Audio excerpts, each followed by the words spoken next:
At International Ivy in Princeton, we're making,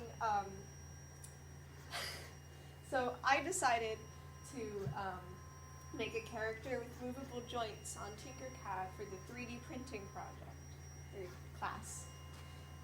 Here I have all the different interchangeable arms that I'm thinking of putting on my character, and these two are the legs that are going to hang down. That's the hat that has a socket, which something printing over there, you'll be able to fit the hat onto it.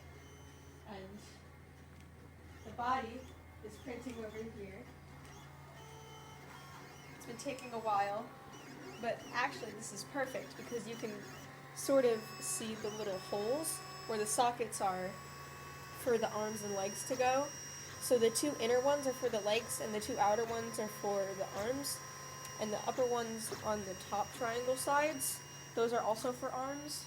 So I thought that you can move them from the bottom to the top. So I made the holes here slightly bigger than the circles that are on the arms and legs.